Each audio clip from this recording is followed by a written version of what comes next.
नमस्ते दोस्तों, स्वागत है आपका हमारी भगवत गीता की 18 दिन की यात्रा के तीसरे दिन में। आज हम बात करने वाले हैं चैप्टर 3 कर्म योग की, जहां कृष्ण अर्जुन को बताते हैं कि कर्म ही जीवन का मूल मंत्र है। ये अध्याय बताते हैं कि कर्म से ही जीवन चलता है और कर्म से ही मुक्ति मिलती है। तो चलिए शुरू करते हैं कर्म योग का ज्ञान। अर्जुन कंफ्यूज्ड है, अगर ज्ञान ज़्यादा महत्वपूर्ण है तो मुझे कर्म से क्यों जोड़ रहे हो। कृष्ण कहते हैं, संन्यास या ज्ञान सिर्फ उनके लिए है जो पूरी तरह से त्याग कर चुके हैं, पर अधिकतर लोग के लिए कर्मयोग ही सही मार्ग है।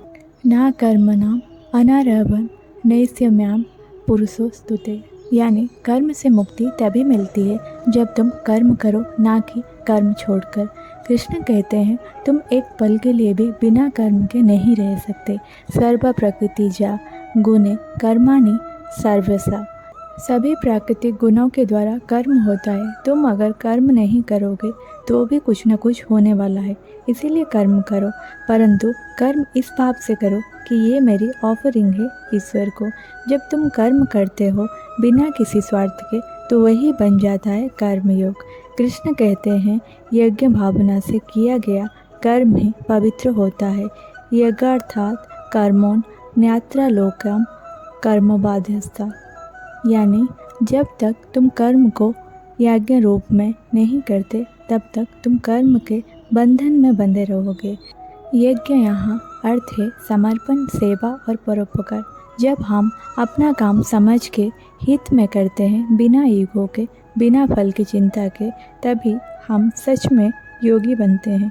कृष्ण अर्जुन से बताते हैं, महापुरुष भी कर्म करते हैं ताकि दूसरे उनको अनुकरण करें। याद याद आचाराति श्रेष्ठसा तादार इबातुरु, जहाँ जैसे वरिष्ठ लोग करते हैं वैसे ही आम लोग भी करते हैं। इसीलिए हर व्यक्ति का कर्तव्य है कि वो आपका काम ईमानदारी से करे, क्योंकि उसका प्रभाव समाज को भी पड़ता है। कर्म करना बंद कर देना सोसाइटी के प्रति उपेक्षा है। तुम्हारा जीवन दूसरे के जीवन को प्रभावित करता है। कर्मयोग हर व्यक्ति के लिए उपयोग है। एक स्टूडेंट अपना कर्म है पढ़ना, एक माँ का कर्म है पालन पोषण, एक कर्मचारी का काम है ईमानदारी से काम करना। जब हम ये सब काम संपन्न भाव से करते हैं बिना सेल्फिश मोटिव के, तब हम भगवान को योग में जुड़ते हैं। कर्म करो पर ईगो के बिना, कर्म करो पर फल की चिंता के बिना, कर्म करो ईश्वर को अर्पण करते हुए। तो दोस्तों, ये था अध्याय 3 कर्मयोग। ये अध्याय में हम सीखते हैं कर्म से ही मुक्ति है। निष्काम कर्म जीवन का सार है। समर्पण और सेवा के साथ कर्म करना ही योग है। अगला अध्याय होगा ज्ञान योग, जहाँ हम समझेंगे ज्ञान, बुद्धि और विवेक के माध्यम से मोक्ष का मार्ग। अगर आपको ये वीडियो पसंद आई हो तो लाइक, शेयर और सब्सक्राइब जरूर करें और कमेंट करके बताएं आप अपना कर्म को किस भावना से करते हैं। जय श्री कृष्ण, नमस्ते।